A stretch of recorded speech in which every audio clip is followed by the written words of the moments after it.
Hello students, welcome to the Maths channel.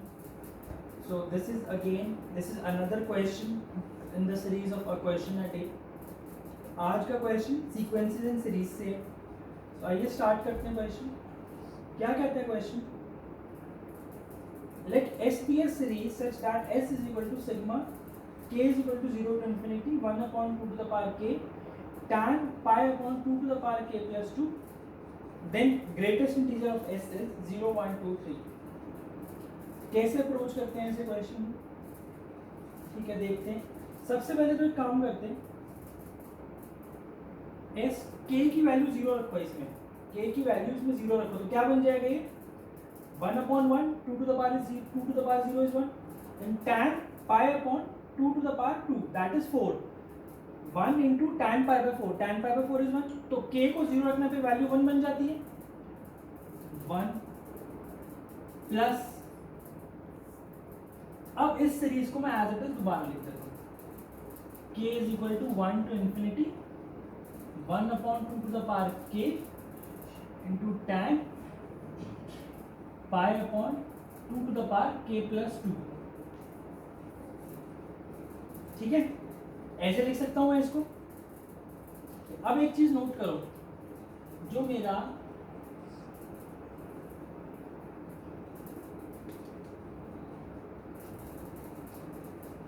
जो tan x है, tan x को मैं क्या लिख सकता हूं? cot x minus 2 cot 2x. तो ये एक आइडेंटिटी है जो आप याद कर सकते हो अगर आपको ऑलरेडी नहीं पता तो. क्या कहती है identity? tan x is equal to cot x minus 2 cot 2x. ठीक है. अब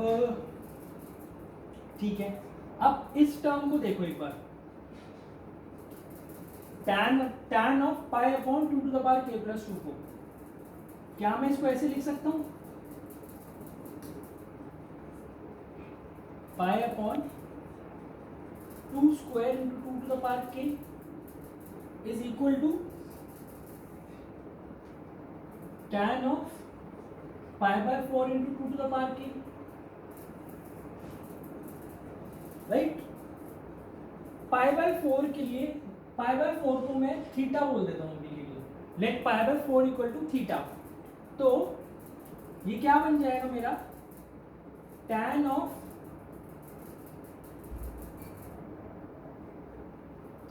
is equal to tan of theta upon 2 raise to power k. ठीक है, क्लियर हो गई. इस टर्म को मैंने ये लिख दिया जहां पे थीटा की वैल्यू क्या है? पाई बाय 4. ठीक है, ओके, ये हो गया. अब मैं लिखता हूं tan theta upon 2 to the power k को मैं ये आइडेंटिटी लगाता हूं. तो क्या बनेगा? cot, देखो cot x है, एज इट इज ये वैल्यू आ जाएगी. तो क्या बनेगा? cot of theta upon 2 to the power k minus 2 into cot theta upon 2 to the power k minus 1. k minus 1 कैसे आया? क्योंकि इसमें जब मैंने 2x में x की वैल्यू ये डालूंगा theta upon 2 to the power k, तो वो theta upon 2 raise to the power k minus 1 बन जाएगा. राइट. अब इसको 1 upon 2 to the power k से मल्टीप्लाई करता हूं.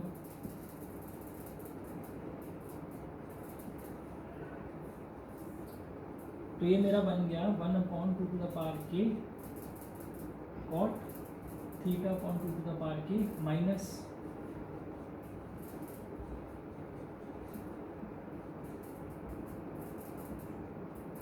ये बना लिया मैंने इसको. ये हो गया क्लियर, ये बना दिया. अब देखो, इतना ऊपर से सब रब कर रहा हूं. आई होप अभी तक आपको सब समझ आया हो और आपने सब नोट कर लिया है. ठीक है, अब मैं इसको रब कर देता हूं.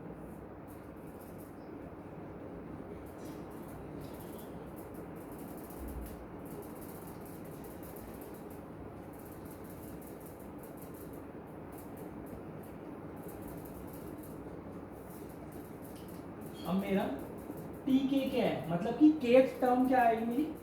ये मेरी केथ टर्म है. तो क्या मैं kth टर्म को ऐसे लिख सकता हूँ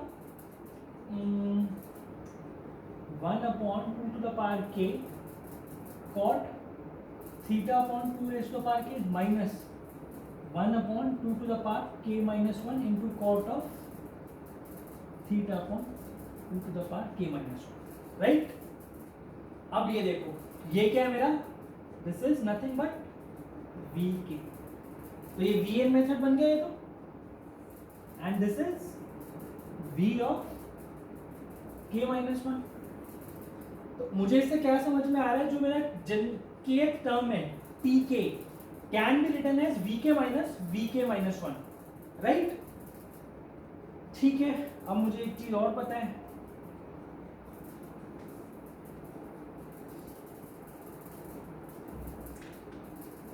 S N is equal to sigma T K is from 1 to n, right. ये क्लियर है, ये चीज हमें पता है। अब इसको मैं रब कर रहा हूं, अब मैं इसको रब कर रहा हूं,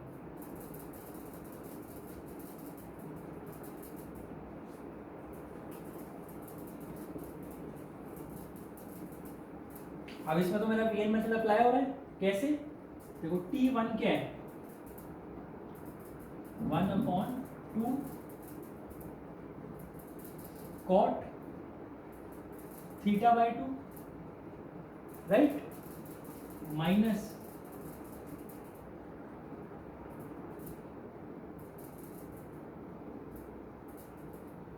1, T2 क्या बनेगा, T2 बनेगा 1/4 cot θ/4 minus 1/2 cot θ/2, right. T3 क्या बनेगा, T3 मेरा बनेगा 1/8 cot θ/8 माइनस 1/4 cot θ/4, राइट। अब मेरा ये सब कैंसिल होता जा रहा है, देखो एक मिनट,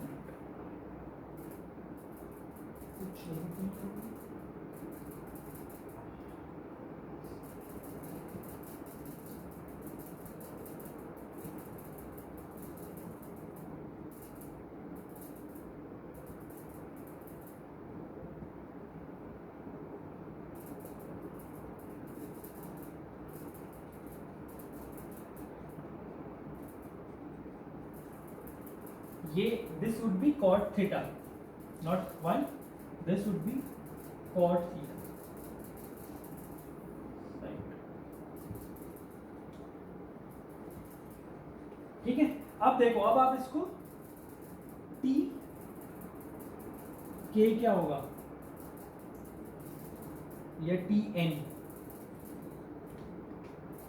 क्या होगा यहां पे मेरा,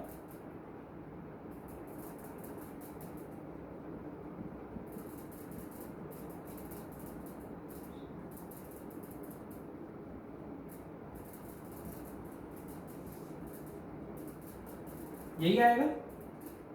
इन सबको ऐड कर दूं तो मेरा सम ऑफ एन टर्म्स आ जाएगा, राइट। क्या आएगा मेरा sum of n terms, add कर रहा हूं मैं, S N is equal to, अब एक चीज नोट करो,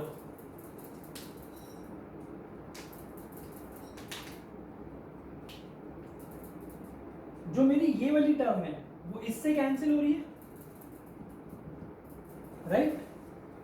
ये वाली टर्म इससे कैंसिल हो रही है, सिमिलरली ये वाली जो टर्म है वो आगे यहां पर कैंसिल हो जाएगी, राइट। ये वाली टर्म बच जाएगी, ये वाली कैंसिल हो जाएगी, तो मेरे पास फाइनली एस एन क्या आएगा, S N would be 1/2 cot θ/2 minus cot theta, ये वाला cot थीटा बच जाएगा ना, तो माइनस cot थीटा, ये आ गया आंसर। अब इसको मैं रब कर रहा हूं, होप आपको यहां तक समझ आएगा और आपने नोट कर लिया, राइट।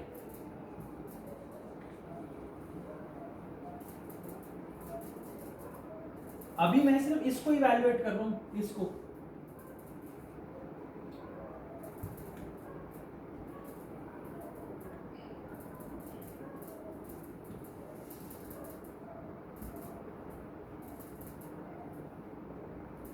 तो मेरा s क्या आएगा 1 प्लस एस एन, ये वाला 1 प्लस जो इसकी वैल्यू थी, इसकी वैल्यू क्या आई थी 1 upon 2 to the power n cot theta upon 2 to the power n minus cot theta,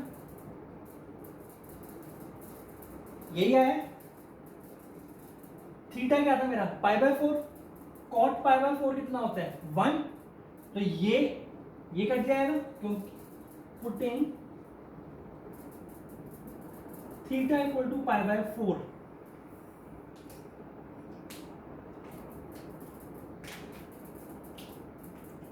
जो मेरा एस एन है वो क्या आएगा देखो S N is equal to 1 upon 2 to the power n, क्योंकि ये 1 और कॉट पाई बाय 4 कैंसिल हो गया, तो 1 upon 2 to the power n cot of pi by 2 to the power n plus 2, यही आया राइट। लेकिन अब मुझे चाहिए क्या, ये तो n टर्म्स का सम है, मुझे तो चाहिए टिल इंफिनिटी। एस इंफिनिटी क्या होगा limit S n where n approaches to infinity, right. ठीक है, अब ये देखो इस वैल्यू को देखो, अब मुझे ये पता है कि as n approaches towards infinity,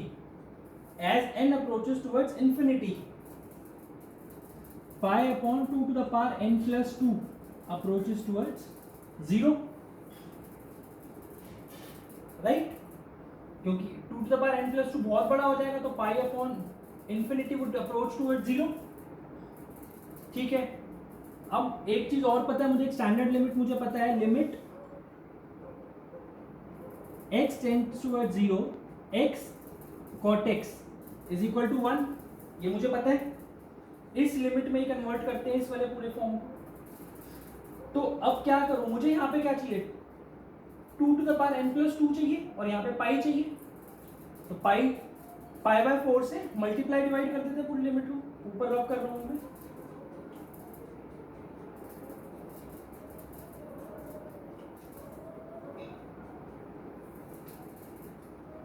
S infinity क्या आएगा पाई बाय 4 से यहाँ पे मल्टीप्लाई डिवाइड कर दो इसमें पूरे में, तो क्या बनाइए pi upon 2 to the power n plus 2 into 4 by pi, pi by 4 से मैंने मल्टीप्लाई डिवाइड कर दिया,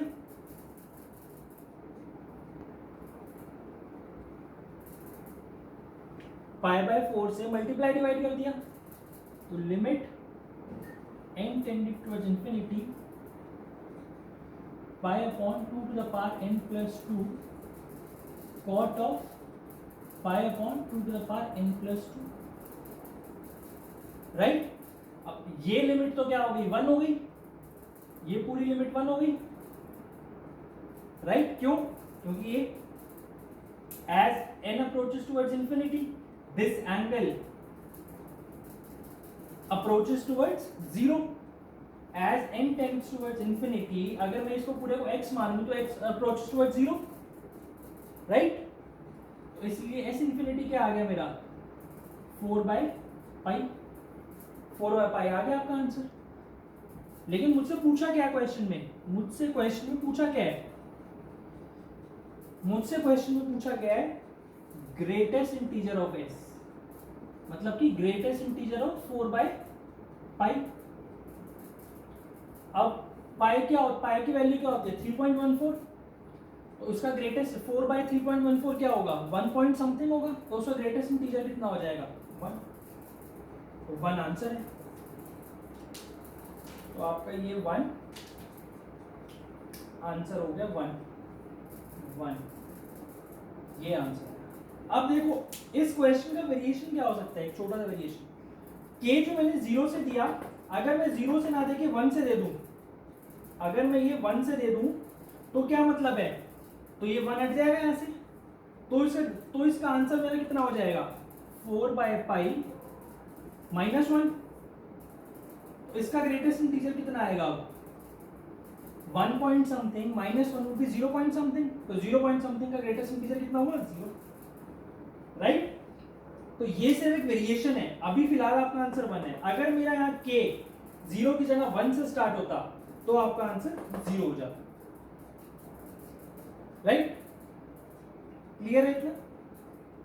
ठीक है बच्चों, ये समझ में आ गया आपको कि 0 कब होता अगर यहाँ पे k मेरा 0 की जगह 1 से स्टार्ट हो रहा होता। क्यों होता वो भी समझ आ गया, क्योंकि तब ये वाला जो 1 है वो नहीं होता। ऐसे मान लो ना, आप देखो ये मेरा 1 से स्टार्ट है, क्वेश्चन यही बन जाता फिर मेरा, तो मैं क्या बोलता, s minus 1 is equal to 4/π। इसकी वैल्यू आई है ना 4/π,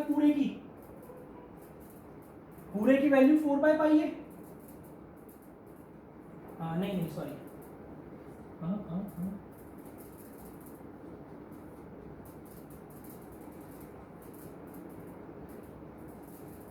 4/π ऐसे है अभी मेरा, ठीक है। अगर मेरा k 1 से स्टार्ट होता, अगर इसको सॉल्व करता तो सिर्फ क्या आता, 4/π इज इक्वल टू 1 माइनस, इसको मान लो ये कि x है, x क्या आता मेरा 1 प्लस x है ये, तो x क्या आ जाता उस केस में 4/π माइनस 1। उस केस में ग्रेटेस्ट इंटीजर कितना हो जाता, right. So students, I hope आपको क्वेश्चन समझ में आ गया होगा पूरा। जो इस क्वेश्चन का मेरा पर्पस था करवाने का वो क्लियर हो गया होगा। इस क्वेश्चन को करवाने का मेरा पर्पस था कि आपको वीएन मेथड समझ में आए, जहाँ पर हम एक जनरल टर्म को as a difference of two different terms लिखते हैं, ताकि आगे सारा सब कुछ कैंसिल हो जाए, जिसको हम कैंसिलेशन मेथड भी बोलते हैं। अगर आपको नहीं समझ में आया, this was a very good question, please go back and watch the solution again. फिर भी नहीं समझ आता, please put your comments in the comment section, I will explain this again. Students, as usual, please like, share and subscribe this as much as you can, so that in the future also I can bring such good quality questions for you. Thank you, all the best.